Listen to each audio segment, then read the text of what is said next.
mountain thunders standing in my way, but I must try to figure it out anyway. Songs of worries travel with the storm, but I must try to figure it out alone. Yeah, I must try to figure it out alone. Hi sweet friends, welcome back to my channel. I hope you're all doing really well. I thought it was about time that I hopped on here and filmed a little video to catch you guys up with what I've been working on recently. So since I last saw you, I've finished quite a few things, but I've also got a lot of things that are on the go. I'm going to start by showing you the things I have finished. The first thing I'll show you is my new sweater design, which is this.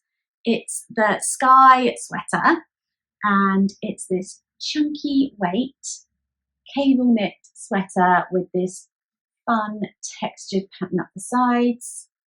So when I say chunky, it's knit on 6mm needles, and the yarn is our Dandelion and Dogwood chunky pillow, which has 100 meters to 100 grams. So it's not like the super chunky yarn. It is quite nice and quick to knit up though. This design is quite oversized. Mine has 14 inches of positive ease, and it also has a new technique for me. So on the back you can see it has what you call European or diagonal shoulders, which is basically where the seam that would normally run along the top of your shoulders actually sits slightly down the back. So it takes away all the bulk from the top of the shoulders. And it also means that you're only doing short row shaping on the back. You're knitting the front panels are knit completely straight. All the short row shaping is happening on the back. So it's actually creating a steeper angle at the back. So you're still removing the same kind of wedge from the shoulder, which gives you the slope of the shoulders, but you're only doing your short rows once, which is really nice when you're dealing with something like a cable. It's also really good for the cables in the sense that, you know, they do add a little bit of bulk, as does the texture. And so to have that seam just sit a little bit further back is more flattering on the shoulder, I think. And it also means that where the cable meets itself, I think it's just, you know, it's really nice and neat. And yeah, I really love it as a technique. And I was really happy to use it on this design for the first time.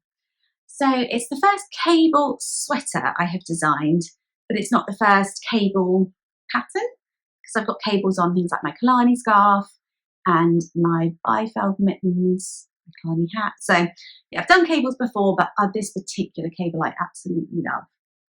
And I really, really enjoy knitting them as well. I think they definitely, cables, colour change, any kind of bit of interest like that, I think really, I don't know, it just keeps me knitting a little bit quicker and a bit more engaged with the project. I've already started a second version of this one, which I am actually knitting with 2 strands of DK held together, which has given me perfect gauge, and they're both quite deep stash yarns, the other version. So really happy to be using those up. I'll get to that and show you that in a minute. And I've also started knitting up my DK weight version of this design, which I'm also really happy about because I love the chunky yarn, but I know it's not for everybody. And I just think the DK one as well is going to feel very different to wear. Oddly enough, I think the DK one might be more used in the colder months because of things like layering undercoats. I think this is a really, it's going to be such a warm sweater, but also quite nice to have kind of like in those in-between seasons in spring and autumn where you only need a sweater because it's so cozy. So yeah, I don't know. I think there's definitely a place for both, and I will certainly be happy to have the chunky ones and the DK ones in my wardrobe. The yarn used here is our Lover colourway, which is part of our, I was going to say new, but it's been out for a little while now, our record collection. And this one is obviously a Taylor Swift inspired colourway from her Lover album, and I just adore this pink. It's very blue toned pink. It's almost lilac, but it's not. It's definitely still pink, and I just think it's such a pretty colour. So it's quite multi-tonal. I don't know how, yeah, I think you can kind of see that. It's that's kind of just the way that the colourway dyes up. So you get patches that are a bit more pink, patches that are a bit more lilac, but it's all very subtle. So yes, love it. So that's that, and hopefully that pattern will be out in the not too distant future. It has been tech edited and test knit, but then I tweaked something about the neck ever so slightly, and it really is only a tiny change, but that's partly why I am going straight into knitting another one. And I would also like some other people to knit some, to knit it with that small change before I release the pattern. So yes, but hopefully it will be out within a few months. So since I last recorded, my Dean & Bean sock machine has arrived, and I did kind of mention it on my last episode that it was going to be arriving, and I think a few of you were pretty interested in hearing a bit more about it. I'll be sure to insert some footage of it in action. Yeah, so in terms of getting a sock machine, I decided it would be a worthwhile investment, partly because it was something I really wanted, partly because I think it's so valuable for my sister Jenny and I, who have Dandelion and Dogwood. We design, dye and sell a lot of sock yarn. So we sell other yarn too, sweater quantities, semi-tonals, solids, things like I just showed you for my Sky sweater, but we specifically sell a lot of sock sets. And our sock yarns are quite fun, they're quite variegated, speckled. They quite often come as a set, like I say, with a couple of mini skeins, and it's just super great for us to be able to see how the yarn that we design and dye in the skein translates once it's knit up into a sock, and for us to be able to show that to you guys. So it's good. There's going to be a little bit of variation from knitter to knitter when you knit a pair of socks, but with the sock machine, we can emulate the average kind of tension from a 2.25 millimeter pair of needles that people are roughly getting knitting a pair of socks. Some people are going to knit with slightly more stitches, slightly fewer stitches, and all of this is going to have a little bit of an impact on the way that each specific yarn knits up. But it's still much more valuable to be able to show you how it looks knit up with 60 stitches on a 2.25 millimeter needle than in a skein. So even with those variations in mind, we felt it was a super valuable thing for us to be able to show you guys. And we just don't have enough time between us to knit them all up. It's just never going to happen, basically. So I just felt it would be a really, really handy tool in that respect. I also love wearing hand knit socks. And so for me, I want to be able to replenish mine when they wear out. I mean, they last a long time, but eventually, they get tired and you want to knit a new pair. And I want to knit pairs in our, favourite of our current collections and things like that, and gift pairs as well. And, to be able to do that is really, really lovely. So I felt like it was a worthwhile investment in terms of both purchasing the machine, but also learning to use the machine, because I know there is a bit of a learning curve with them. But honestly, the Dean & Bean have so many video tutorials online, right from setting the machine up, every single tiny element of it, they've got a video for. So the learning curve has been really straightforward, I think. I'm so happy I went with one of their machines. I think it's an amazingly built machine. I cannot believe it's 3D printed. It's incredible. It's bright pink.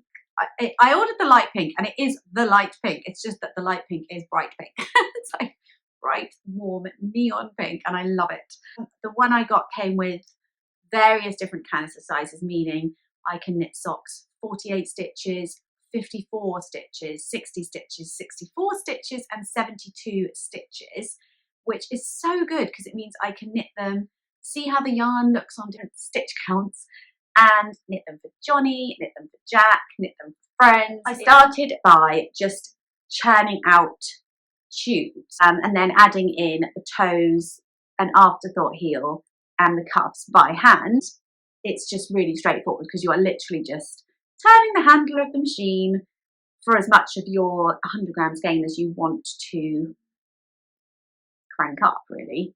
This is an example of one of those tubes. This is our hard candy colourway.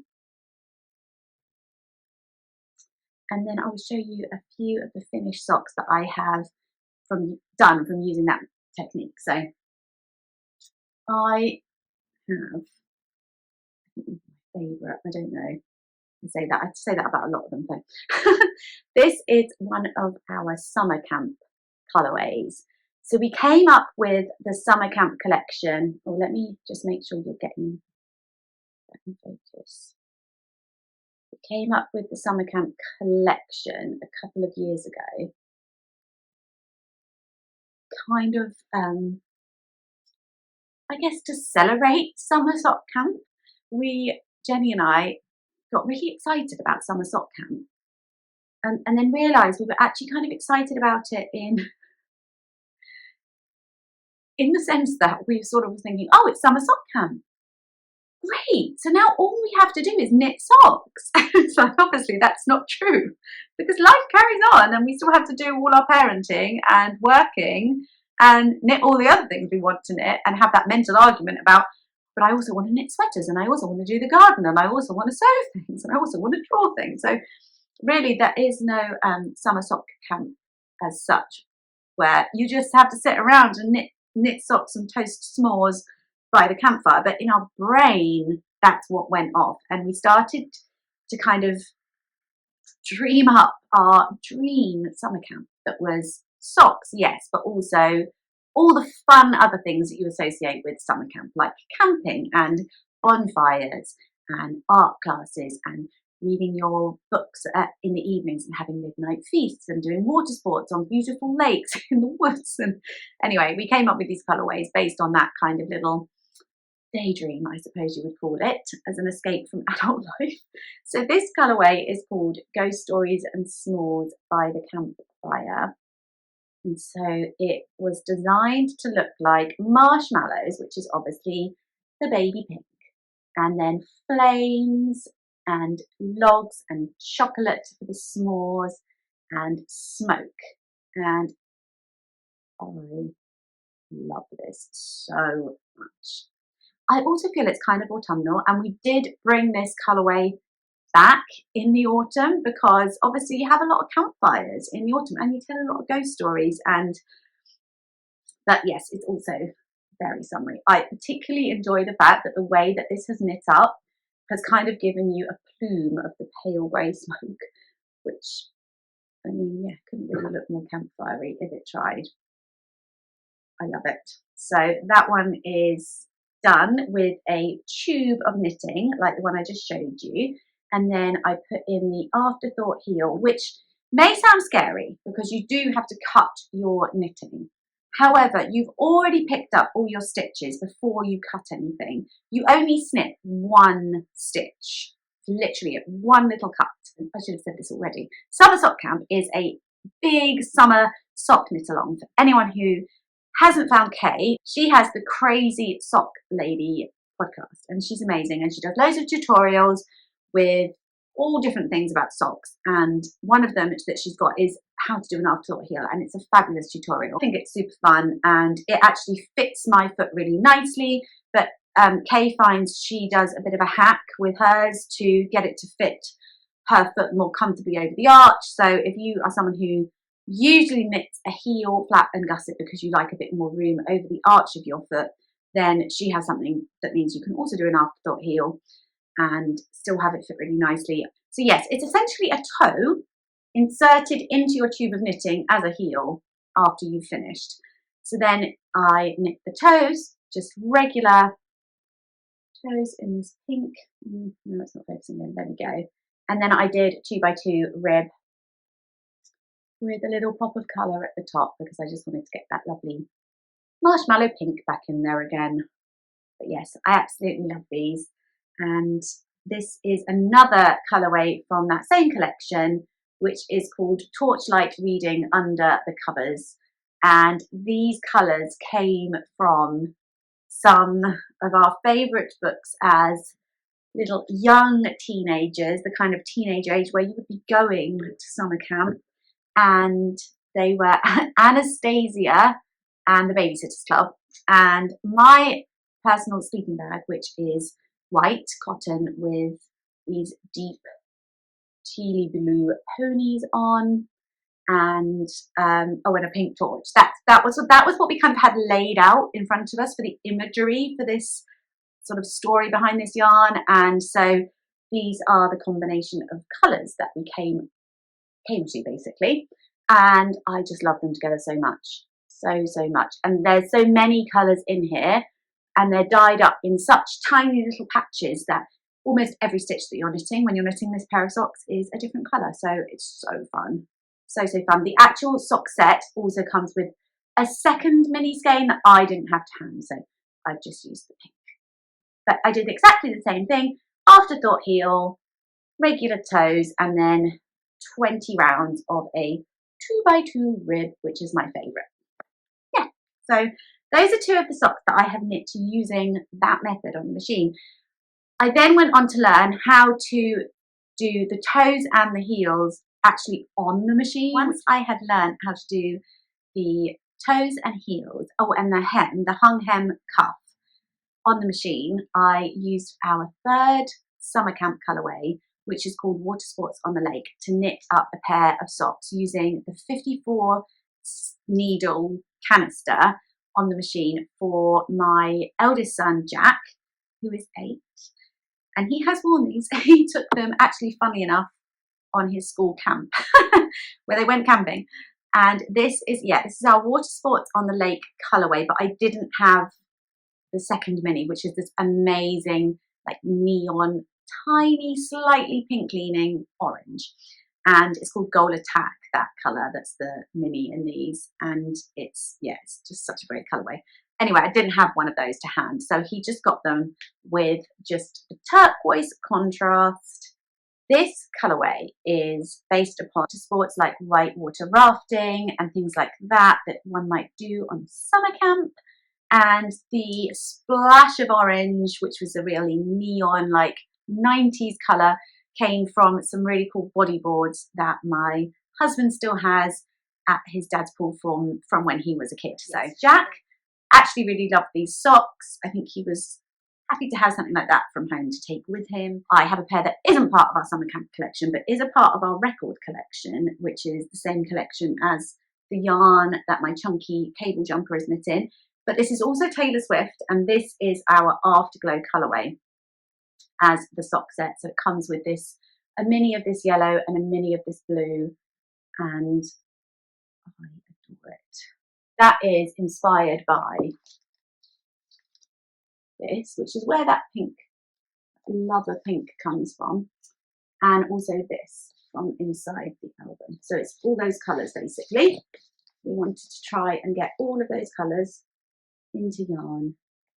Have you seen enough socks yet? Next up, I thought I'd catch you up with some blankets that I am working on.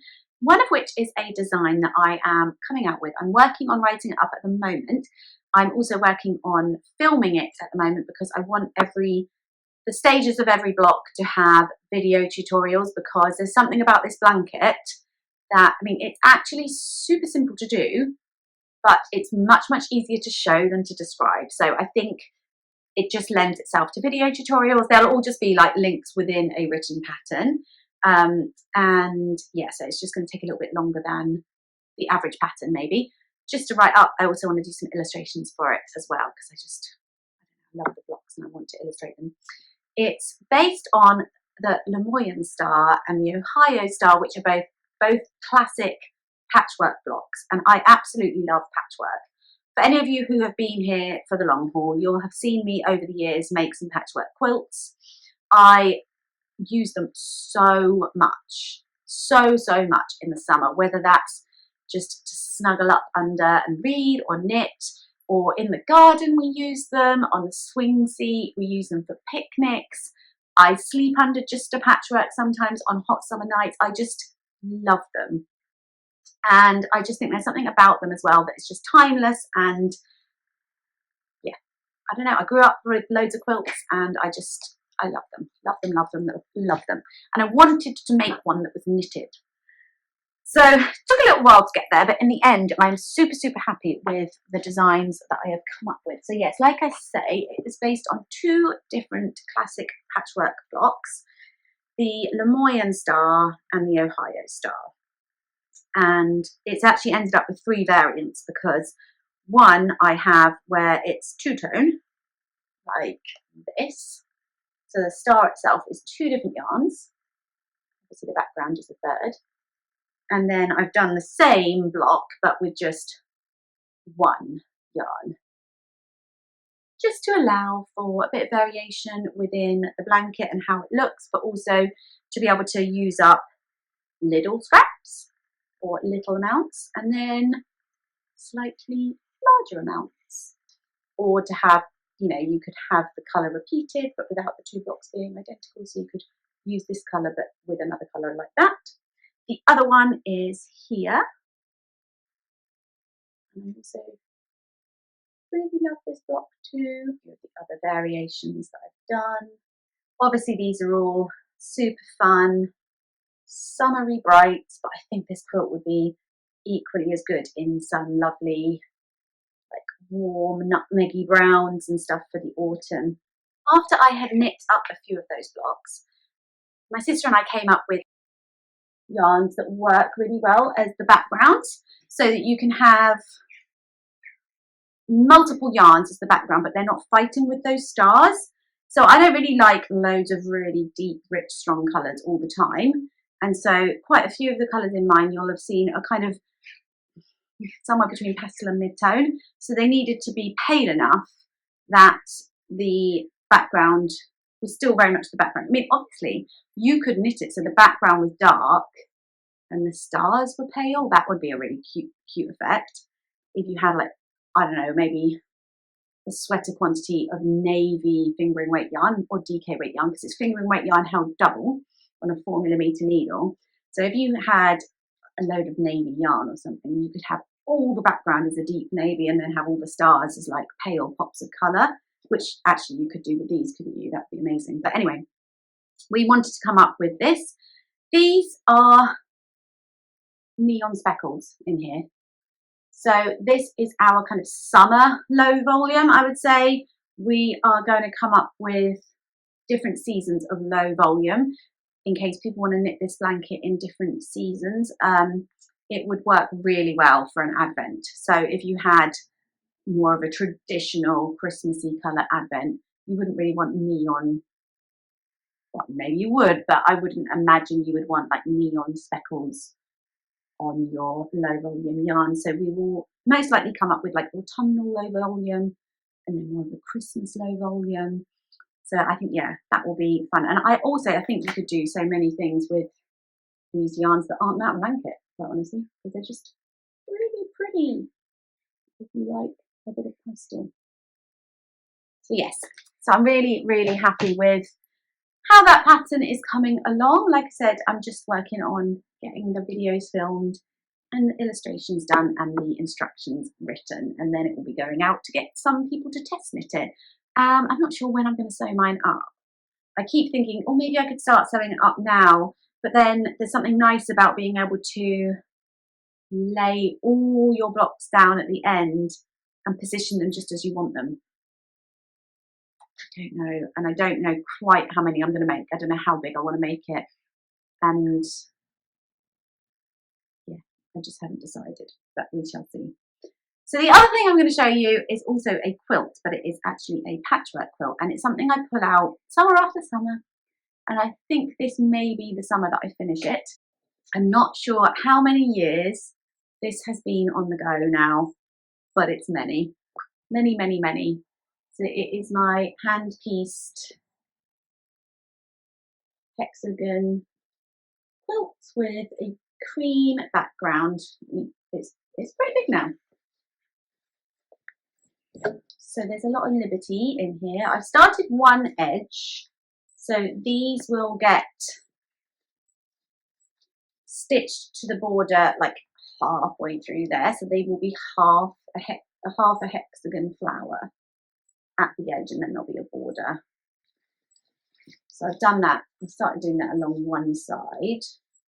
So yeah, there's lots of Liberty. There's also lots of Tilda. That's another Tilda. That's a Laura Ashley. That's Liberty Beach Rose. One. Gingham. That's a Tilda Gingham. Yeah, it's pretty big now. And I've got quite a lot of, so I've got those 3 pinned to it that are done, ready to get stitched in. I had been doing it so that I basted the hexagons to the paper. So the way you do this, for anyone who has not done hand patchwork before, let me show you on this one, is you actually baste the fabric to a paper template, and then you take the paper template out and you're done. So like I could now that this hexagon in the middle has been surrounded, I could now take that paper out. I can show you. Well, I can't actually because that's comparison, but you can maybe see if I get it to stay really still. It's got basting stitches just holding that in, and that is how I've done, I'd say, about 97% of this quilt, and all the other paper piece things that I've made over the years, I've done it with basting. That is the only way I ever knew to do it. But then I was watching Christina of Gussets and Go Days a couple of years ago now. She was showing how she was using glue, and I was like, well, that's groundbreaking. So she had like this little glue stick, and she was just, it's a temporary fabric glue, and she was just gluing that initial bit together. So instead of having those big basting stitches around the hexagon, she would glue that to the paper there, and then obviously the seams are still hand stitched with the tiny stitching that you're not really meant to be able to see. You certainly can't see if it won't focus.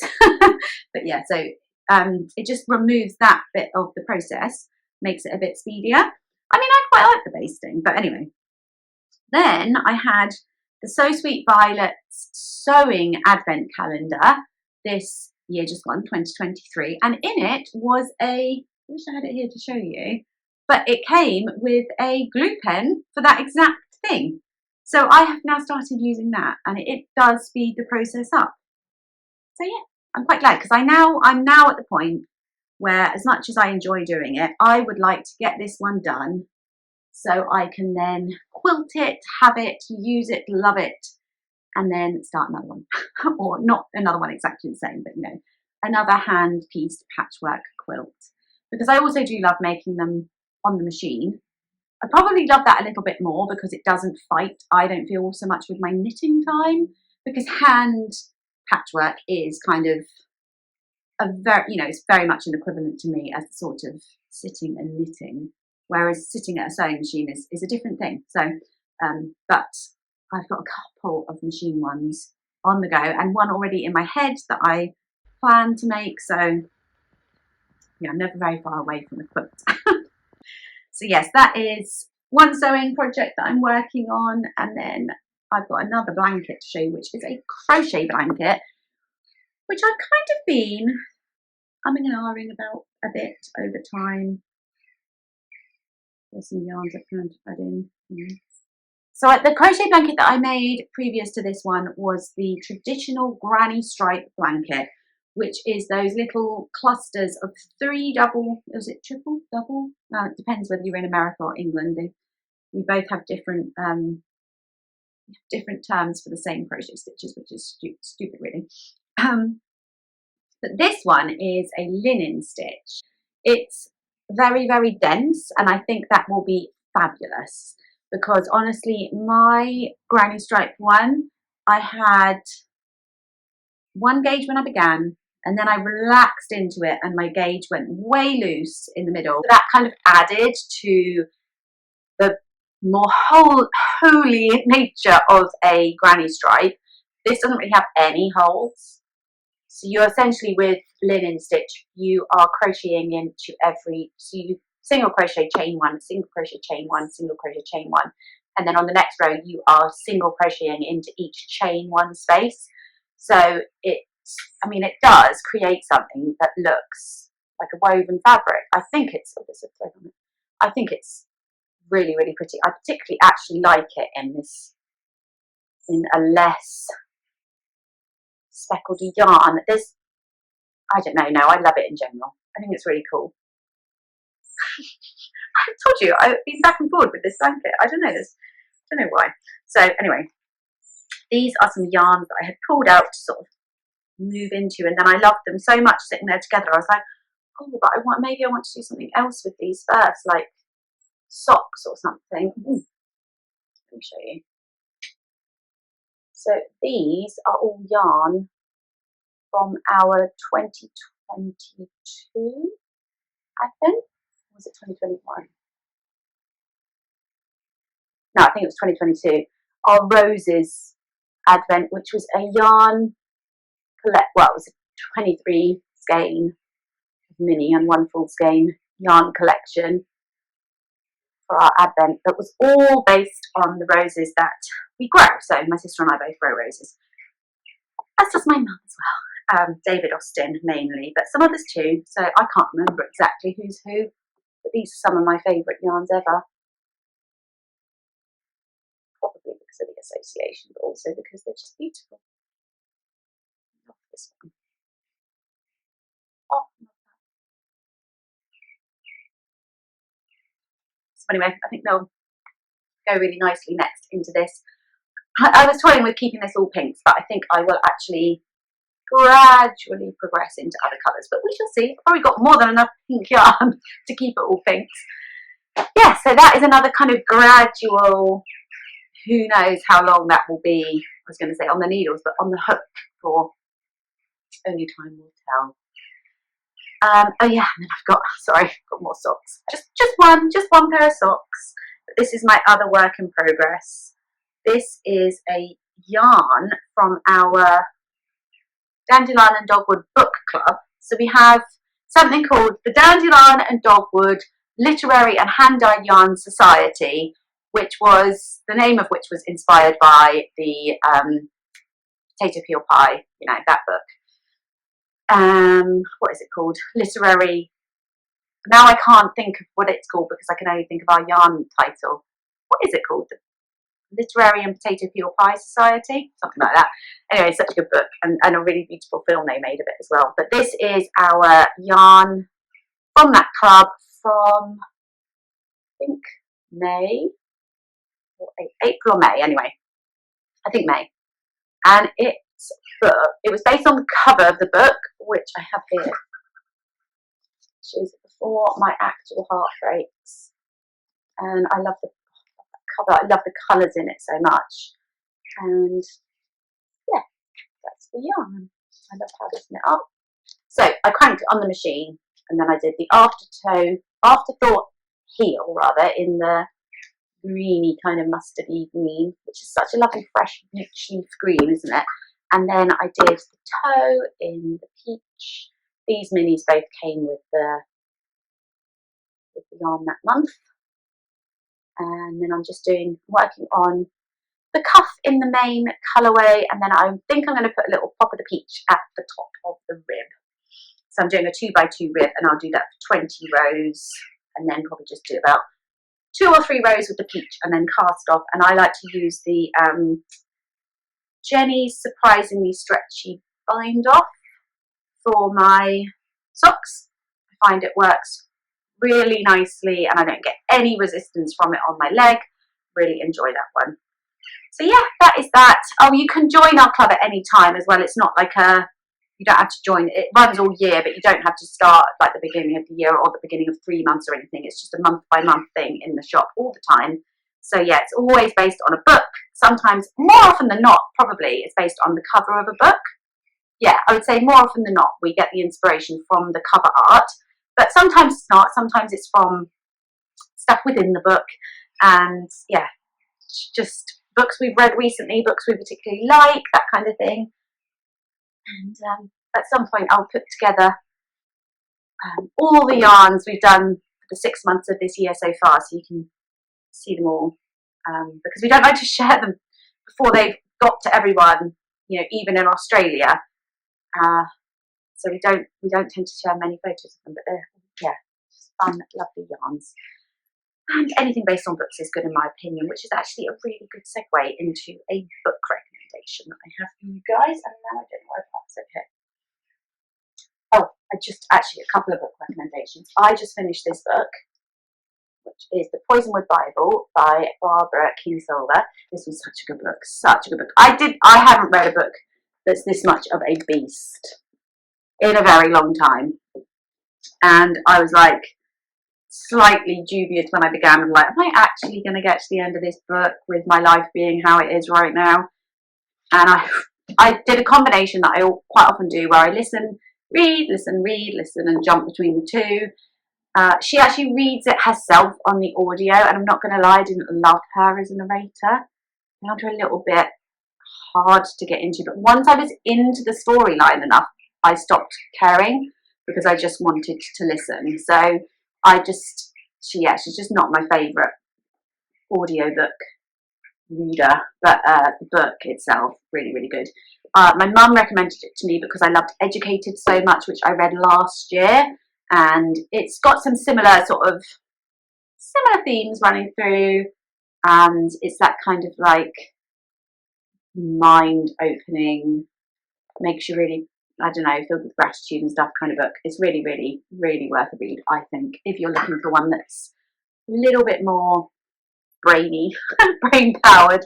After that I listened to The Midnight Library by Matt Haig, which I know, a bit late to the party, that was a super, super popular one, wasn't it? But I didn't have the paper book, I just did the audiobook for that one. And yeah, that was a really thought-provoking book, but just a lot more of a kind of light-hearted thought-provoking book. That one's quite a historical one. But the book that I really, really wanted to share with you guys today is actually a cookery book. And it sort of is, but it isn't. It's more than a cookery book. So it's this. And firstly, I just fell in love with the illustrations on this book. I just love it so much. I love it.